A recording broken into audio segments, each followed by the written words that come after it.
Greetings, buzz humans, smarks, marks, hipsters, and trolls, and the rest of the relevant wrestling family. It's me, your host, as always, here at Relevant Rasslin Productions, Joe Fortune. Let me give you guys the scoop on what's going on this new little show we got for you, buzz humans. This one, if you couldn't tell by the title track is called I Dream of Joshi. Yeah, that's right, guys. This is going to be my relevant wrestling journey into Japanese women's professional wrestling, aka Joshi Puroresu. So, this is our debut episode. And, I'm going to be covering all sorts of different promotions from Japan. And anytime, Americans or UK or European women have matches in Japan or are in some of those promotions, or some of those girls come to America. I'm going to try to cover all of that. But the promotions that I'm mainly going to be covering are Ice Ribbon, Sendai Girls, Stardom, Seedling, Oz Academy. Those are the main promotions, and a lot of the other little smaller promotions along the way. But yeah, before we get into things, I want to give you guys the rundown of where you can ride the buzzwaves with us so you don't miss any of our content. You can check us out on social media by following us at Relevant Rasslin on Twitter and liking the Relevant Rasslin Productions page on Facebook. If you want to hear us, then you can check us out at Audio Boom and Google Play Music. We'll be coming to more podcast sources soon. And if video is more of your thing, make sure you head over to the Relevant Rasslin Productions YouTube channel page, where you can check out refined video versions of all our audio shows and check out our classic buzzworthy content like Relevant Roundtable, WrestleFadia, Relevant Real Talk, all that cool stuff that we used to do and, still will be doing, because we're always trying to keep it relevant and, bring you guys new content, which is why I decided to do my brand new show, our brand new podcast show, which will be coming out about every 3 weeks. I'll try to do it bi-monthly, we'll see, but about every 3 weeks. Yeah, I Dream of Joshi. It's going to be covering news, rumors, results, classic matches, all that kind of stuff from the world of Japanese women's wrestling. And the reason I chose to do that, and why Relevant Rasslin Productions has been shifting more away from the WWE content. We haven't really stopped watching WWE content or New Japan, anything like that. But we, there's a lot of coverage of that stuff already. So we wanted to, shift things and keep it relevant and talk about some new stuff. Um, you know, Bring you listeners something new and relevant. We're not too impressed with the current product, like I said, in WWE, especially, unfortunately, the women's revolution has been kind of a flop. Sans like Alexa Bliss, maybe Nia Jax, a couple of the other girls, Emma, but other than that, Charlotte Flair, they're being misused. It's just boring, and Asuka's coming up to the main roster. Kairi Hojo, now Kairi Sane, won the Mae Young Classic. So you're starting to see a little injection of the Joshi in the American wrestling. So without further ado, let's get into it. This is the very first episode of I Dream of Joshi. And like I said, this is going to be covering about the last 3 weeks of Joshi news and rumors and results. So that's like about September 24th till, I know this is a new week. And yeah, we are already starting to work on our next episode already.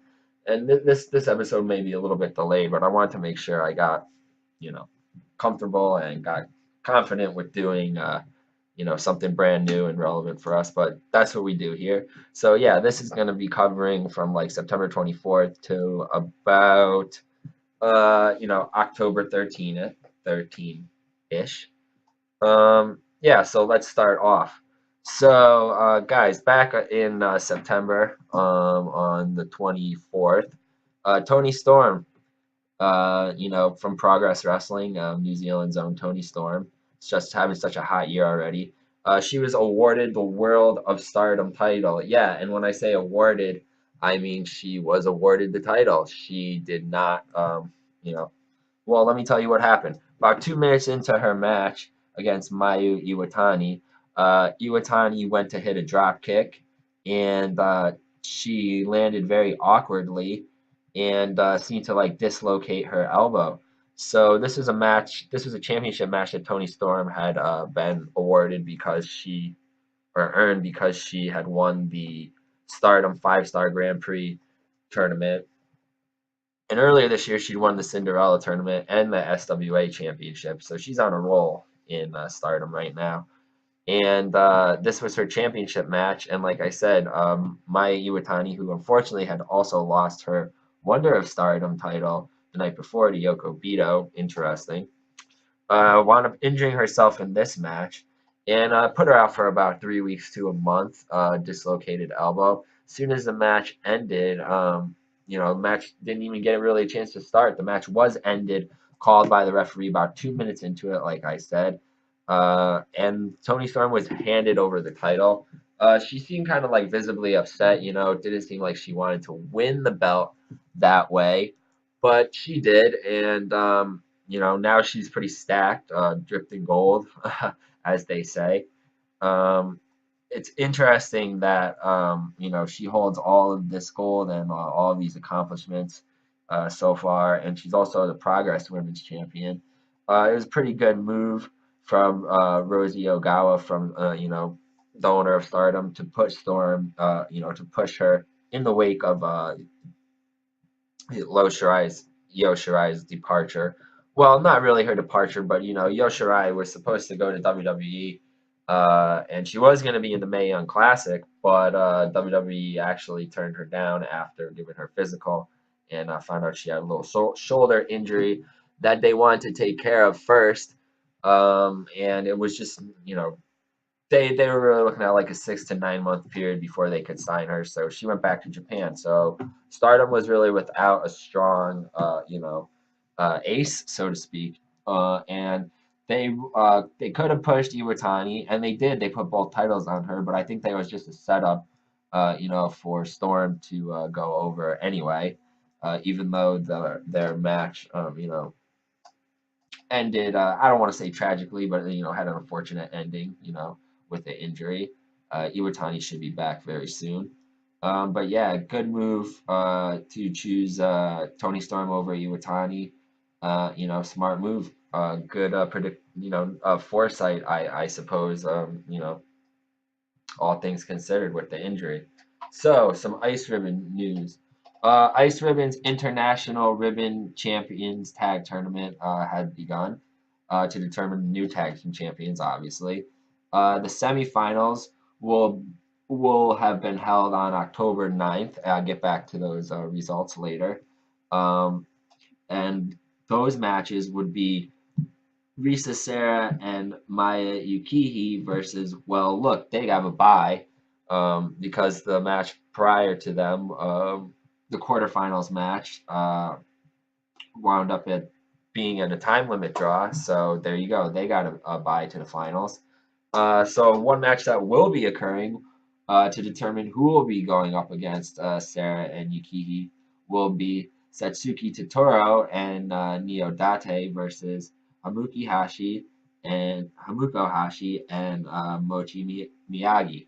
Um, that Now that Risa Sera doesn't have to have a match, a tag match on the 9th, she'll be defending her Infinity Championship against Maruko Nagasaki, and that second tag match, like I said, that is going to occur, Date and Totoro versus Hashi and Miyagi, will be occurring on the 9th, and then the winners of that will go against Sarah and Yuhiki on October 29th. So yeah, Risa Sera's got busy October coming up. A lot of title opportunities for her, and opportunities also to lose her gold.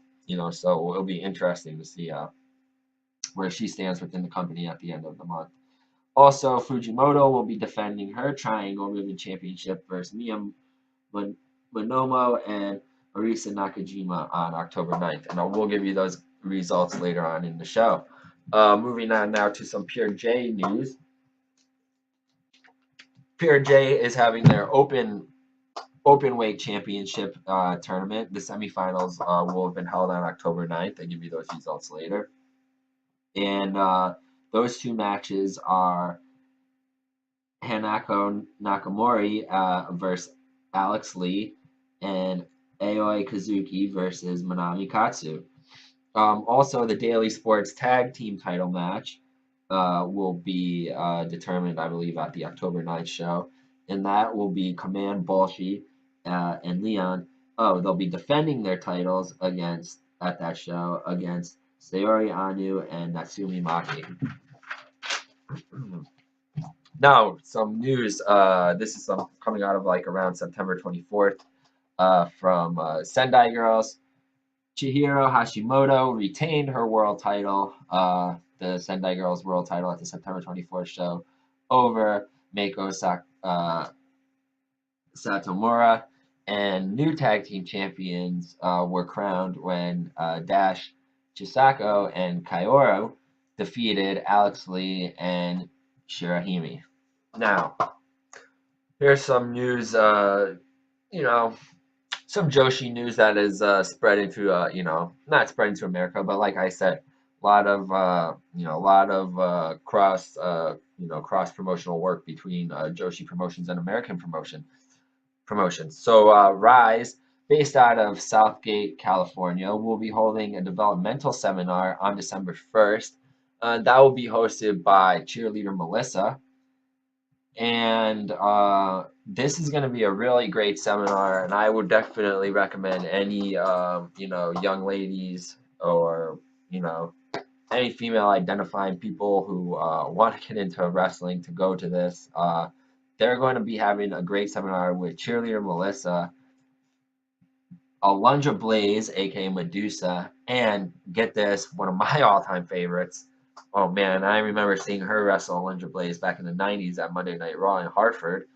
Either Hartford or New Haven, I can't remember. I got to try to find that match. When I was a little boy, I loved these two. That's right, Bull Nakano. She will be here the first time in the United States in over 20 years. She'll be at this seminar, at the Rise seminar. So it'll be Bull, Alundra Blaze, and cheerleader Melissa. I mean, how can you really pass that up? That's pretty much a Joshi dream right there, no pun intended, or maybe there was one. So yeah, another favorite of mine, who I indie wrestler, American indie wrestler, female, who I saw down in Orlando during WrestleMania weekend. Shotzi Blackheart will be defending her Phoenix of Rise championship against the former Stardom High Speed champion and member of Oedo Tai, Chris Wolf. Chris Wolf will also be on hand for the Alternative Wrestling show on December 2nd, but she has no opponent yet. So like I said, make sure to check out that Rise developmental seminar December 1st. Medusa, aka Alundra Blaze, Bull Nakano, and cheerleader Melissa.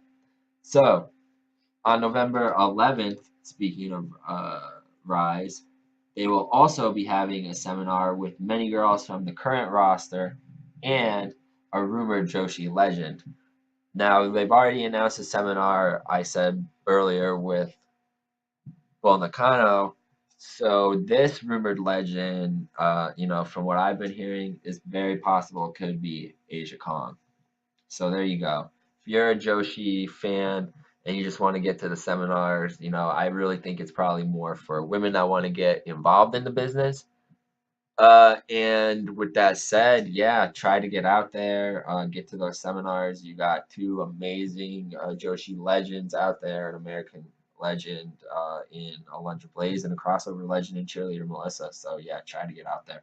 So back to the Joshi news. Sari will be leaving Seedling to return to her home promotion of Diana. And here's something that's pretty cool.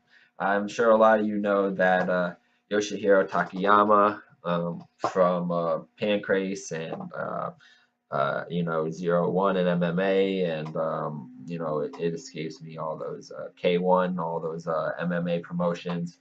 Um, Pride, that's the one I'm. Oh my God, I botched those, right? Pride, yeah. Maybe he wrestled all or fought all of those, yeah. But anyway, as a lot of you know, Takayama recently sustained a very bad spinal injury from a botched move in a match. You know, he's in his 50s, probably shouldn't really be wrestling too much anyway. But yeah, he's paralyzed. And Command Bolshi and Kazuki of Pure J will be holding a fundraiser to you know, raise money to help pay some of Takayama's medical bills. So props to those ladies for you know, for doing that. Um, I don't know how many of you out there subscribe to any of these Joshi networks, like the DDT network. You know, you can see some of their Joshi matches and promotions on there. Maybe the Stardom network. Um, Nico app, I heard, hasn't been doing so, you know, been updated much recently. And guys, the Wave Network app is no longer available outside of Japan. So if you guys are subscribing to that, you're probably not going to be able to log in unless you have like some sort of like Japanese proxy or on some type of server like that. And I'm not really sure how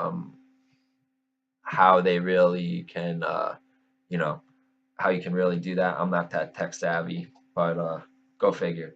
So yeah, Wave Network no longer available outside of Japan. Cancel your subscriptions if you have them, or you know, keep checking their Twitter and their website to see what's up.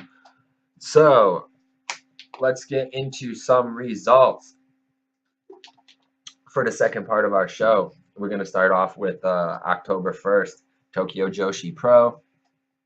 Oh, this is actually on 9:30. I'm sorry. Um, so anyway, September 30th, Tokyo Joshi Pro. This is their Osaka D Bakun show. You retained the DDT Ironman Heavy Metalweight Championship against Marika Kobayashi. You had recently lost the title to a pair of chopsticks. This is so funny. That's DDT for you. Yeah, this is Tokyo Joshi Pro is basically like DDT's female brand, if you will. Reika Saki retained her retained in her inaugural title defense of the of Princesses Championship over Mizuki. So little you know, little show there. I didn't really want to cover all the matches there, just the title defenses, because we got a lot of other stuff to get into and some bigger cards, like the Ice Ribbon show, Ice Ribbon number 839, that was held on 9:30, September 30th, at the Ice Ribbon Dojo. The first match, Tsukasa Fujimoto and Ibuki Hoshi versus Yuno Matsuya and Karen Date.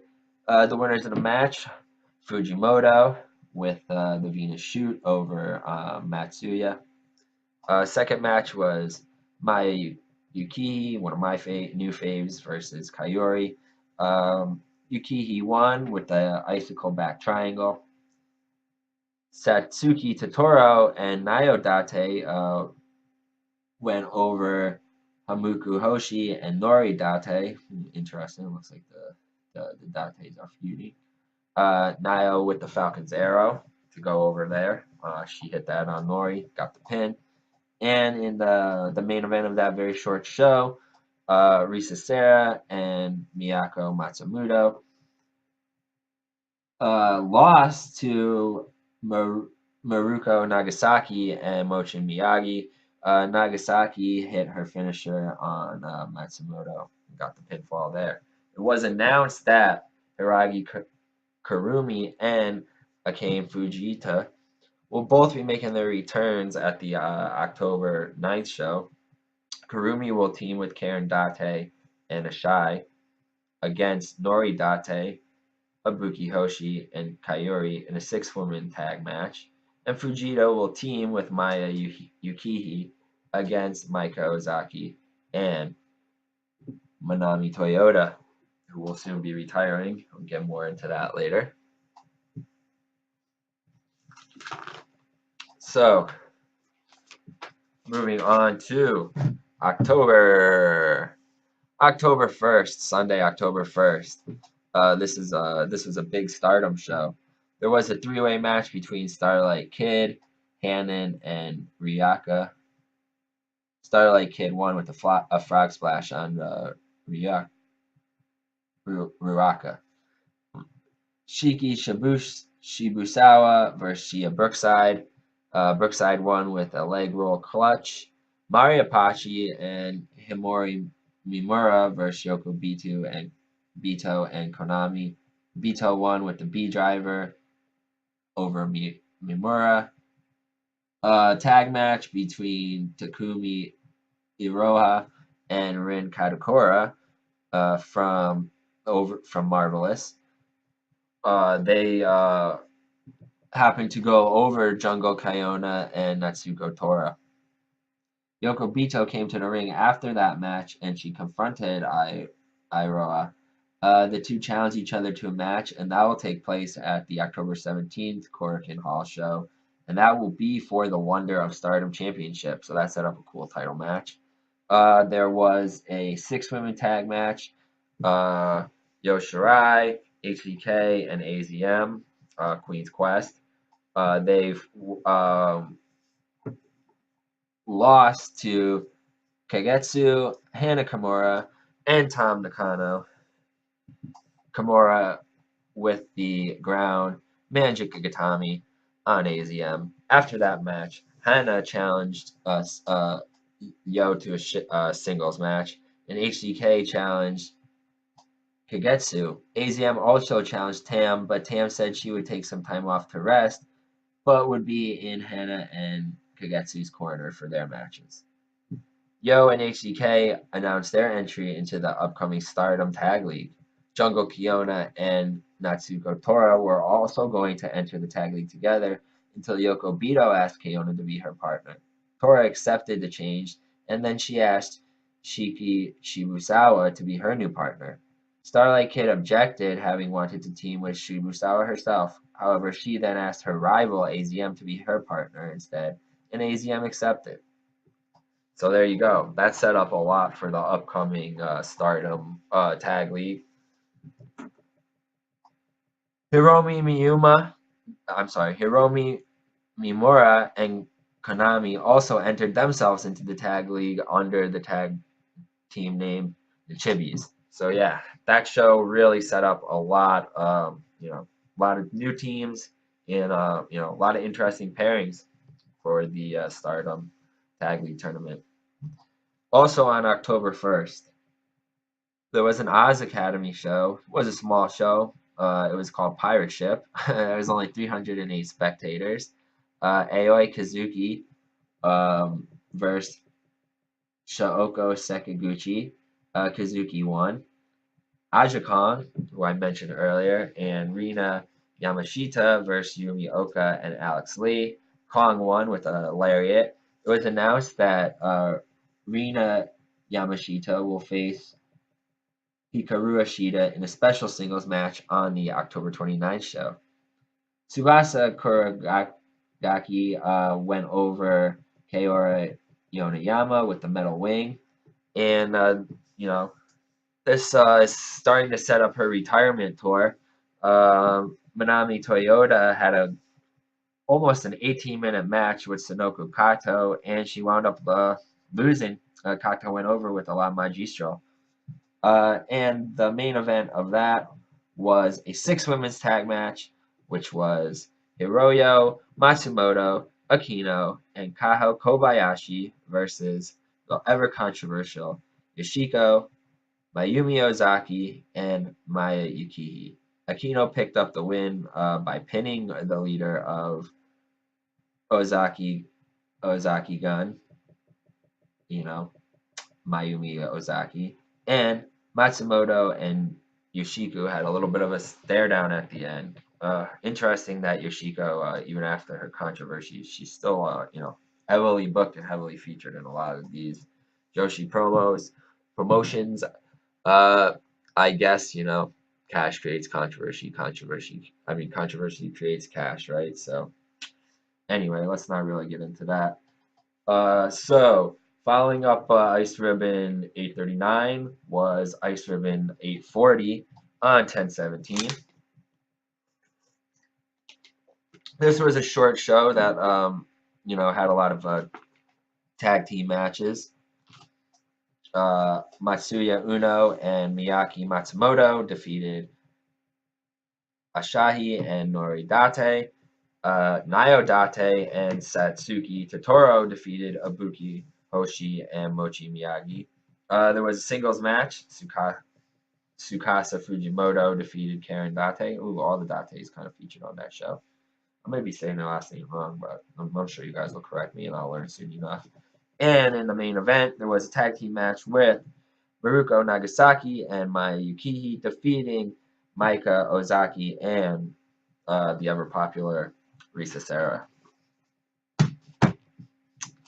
Also on, when was that? Was 10/7? Yep. Also on 10/7. This was, there's a double shot on this weekend, 10/7 and 10/8 from Oz Academy. Like I said, starting off the Manami Toyota retirement, Road to Retirement tour. So night one, Alex Lee lost to Rina Yamashita. Hikaru Shida and Aoi Kazuki lost to Mayumi Ozaki and Yumi Oka. Hamuko Hoshi lost to Kaori Yoneyama. Hiyoro Matsumoto beat Kaho Kobayashi with the rock drop. And in the main event, wow, this is a pretty star-studded main event. In the main event, 6-women tag match. Manami Toyota, Sonoko Kato, and Akino beat Aja Kong, Tsubasa Korigaki, and Yoshiko when Toyota hit the moonsault press on Aja Kong. Night 2 of the Oz Academy Manami Toyota Retirement Tour. In a singles match, Yoshiko defeated Aoi Kazuki in about 7 minutes. A pretty quick one there. Tsubasa Korigaki defeated Sonoko Kato. Akino and Kaho Kobayashi defeated Hikaru Shida and Rina Yamashita. In the singles match, Manami Toyota fell to Kaori Yoneyama. And in a 6-women tag team match main event, Aja Kong, Hamuko Hoshi, and Hiroyo Matsumoto defeated Alex Lee, Mayumi Ozaki, and Yumi Oka.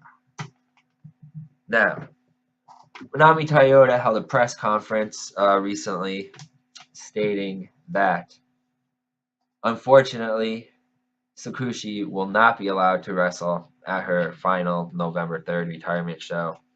She is still on punishment for her incident, with her Stardom mentor, Kagatsu, member of Oedo Tai Stable.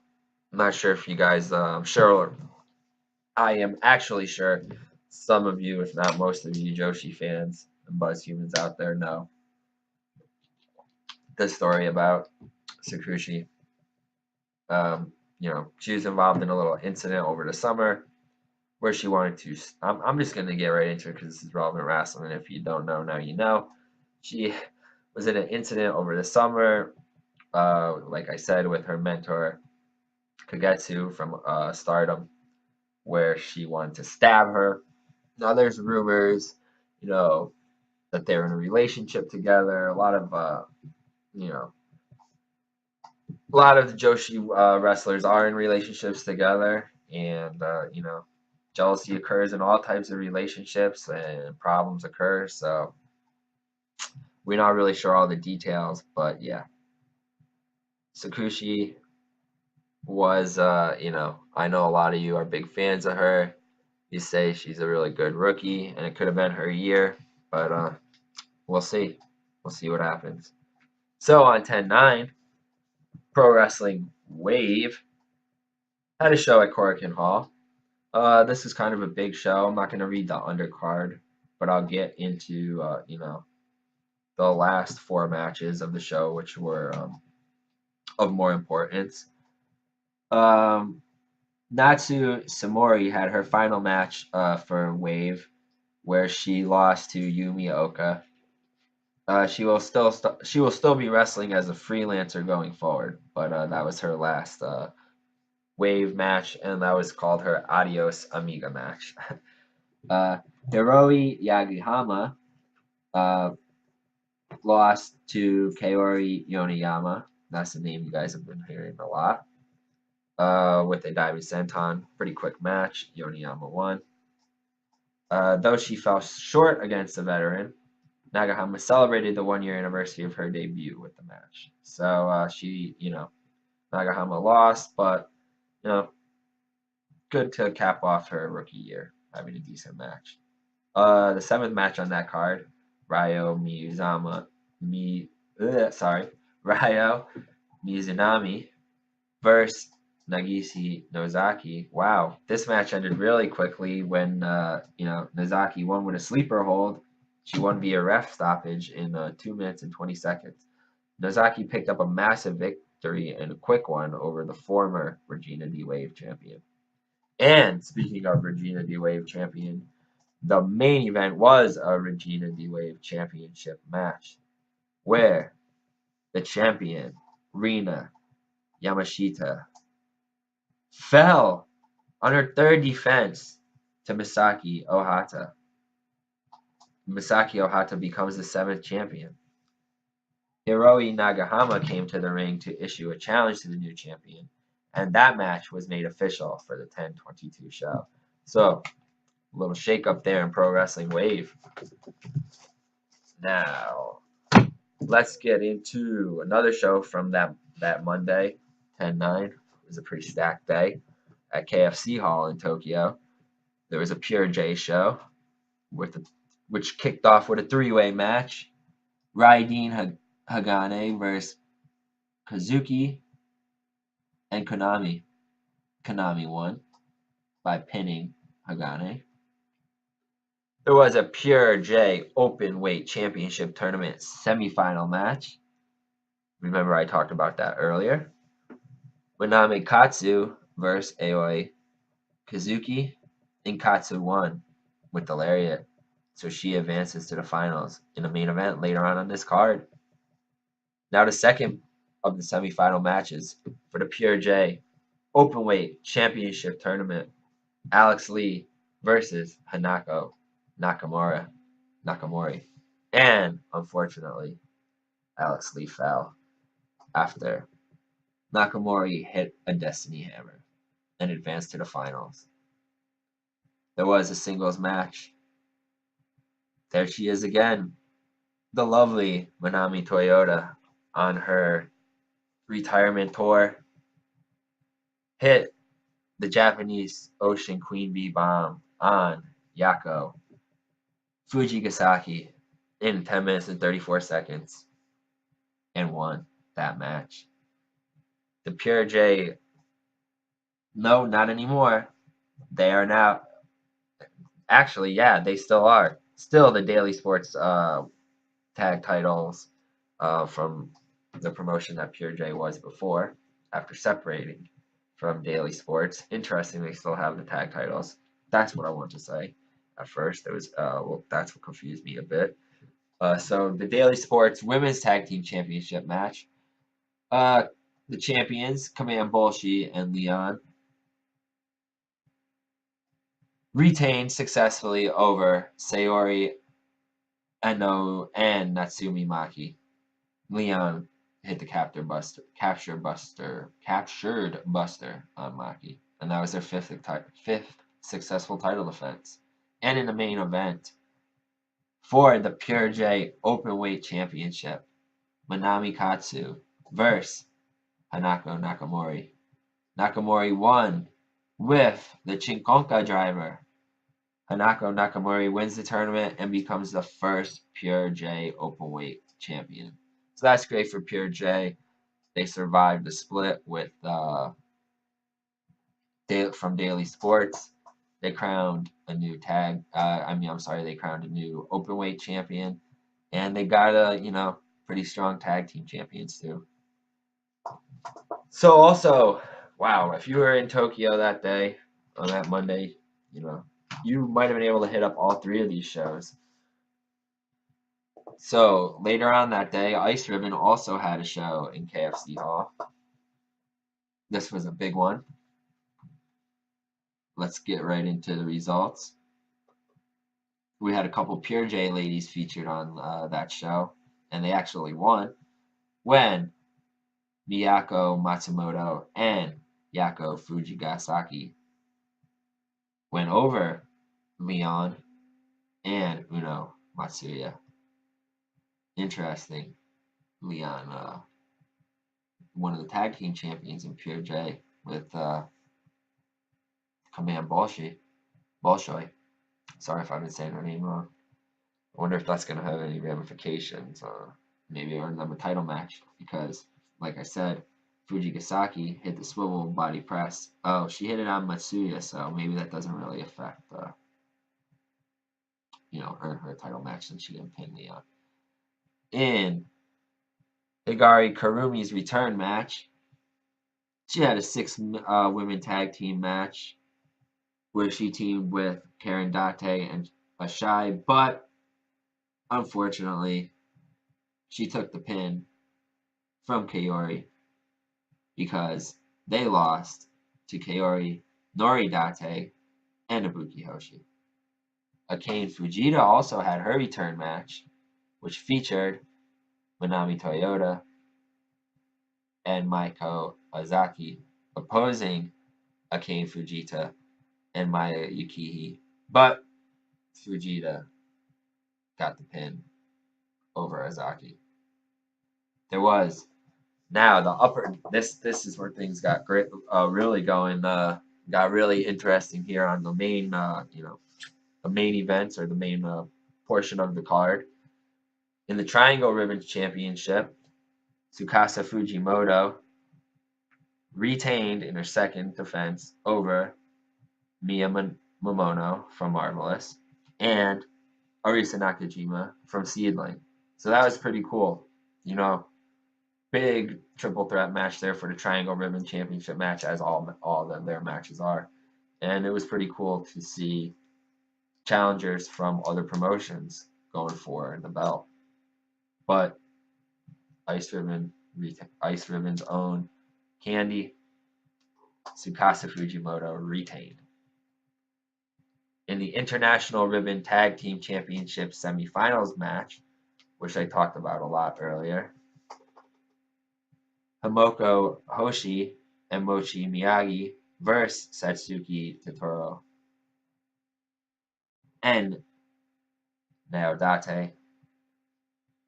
Hoshi hits the diving body press on Nayo, which gives her and Mochi Miyagi the advance to the finals on 10/29, where they will face the ever-busy Risa Sera and Maya Yukihi.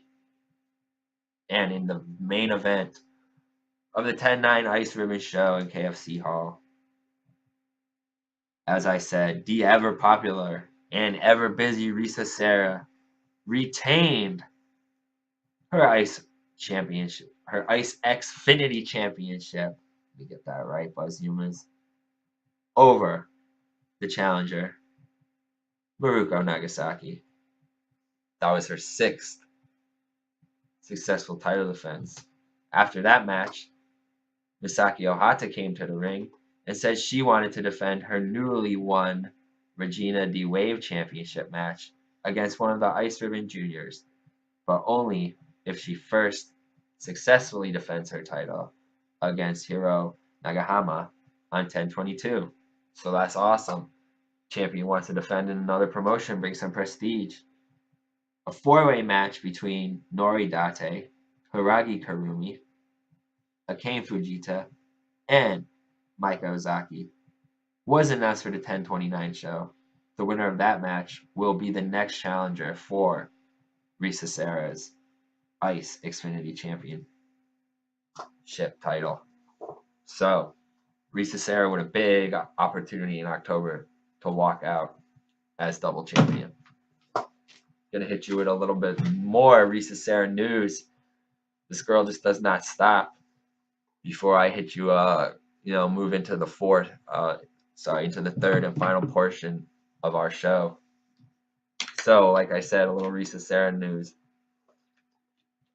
The girl's on fire. She just announced the names of her opponents for her last death match, Iron Man match, on 11/14. Now, if you guys know Risa Sera, she's been having these matches. I think this will be her third match, her third annual death match. First year, she had a variety of opponents, but they were all female. Second year was a mix of male and female. But this year, she will be having her death match, her Iron Man death match, against all male opponents. The girl's badass, so this one should be pretty brutal. You know, if you follow how this has been going, Ice Ribbon not really behind Risa Sera. This is like the storyline that Ice Ribbon isn't really behind Risa Sera doing these death matches, so they're usually standalone events. They did once allow her to have a death match on one of their cards, which wound up being like a human hair death match. So hysterical. Check that one out if you can. So, yeah, Risa Sera announced those opponents for her last death match. Isami Kodaka from Basara, Yuki Miyamoto from 666, Takayuma Veki, and, oh my god, Abdullah Kobayashi from Big Japan, Daisuke Masoha, and Takashi Sasaki from Freedoms. Yeah, so you got 6 guys right there already. Abdullah Kobayashi is the name that stands out to me the most. He's just a sick, ugly Japanese bastard. he's a scary ass Japanese version of Abdullah the Butcher. Hence the first name. I'm surprised she don't just put Jun Akiyama and Masada in this match and really just get fucked up. But hell, Risa Sera's a badass. She could be walking into this match as a double champion, so not that her titles would be on the line against the guys, but you never know. So yeah, that about sums things up for the first 2 parts of this show. Brought you guys up to speed till with news and rumors and results, like I said, till about October 13th.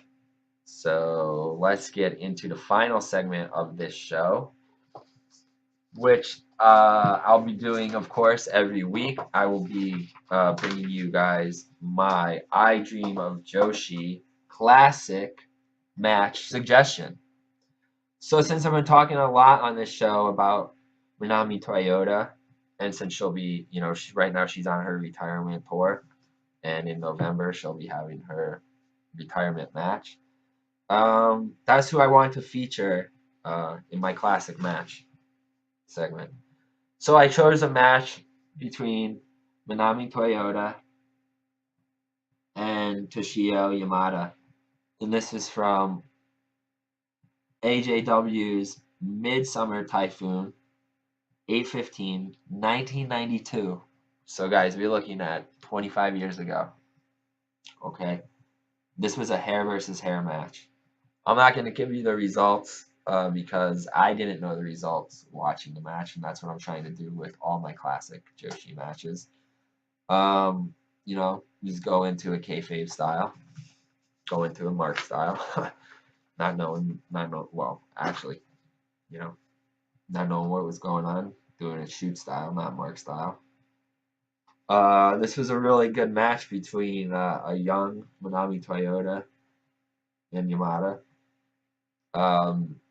Usually not a lot at stake here.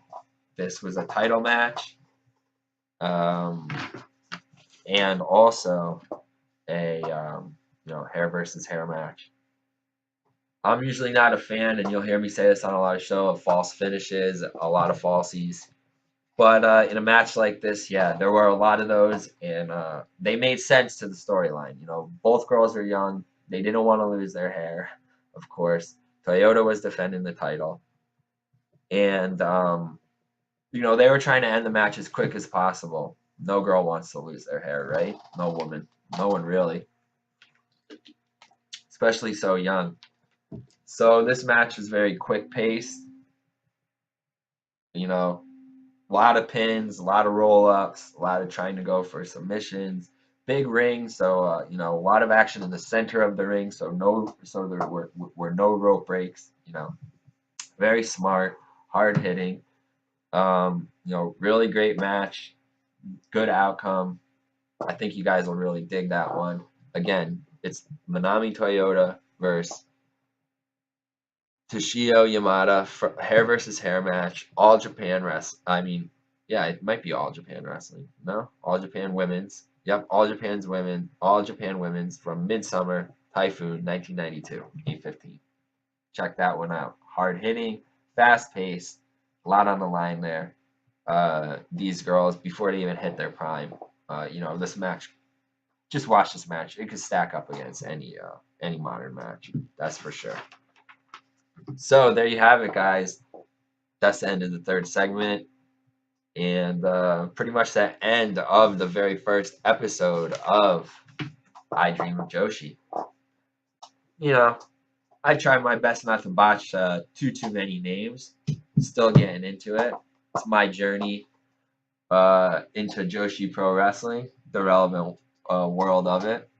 Hope you'll join me on the ride those buzzwaves with us.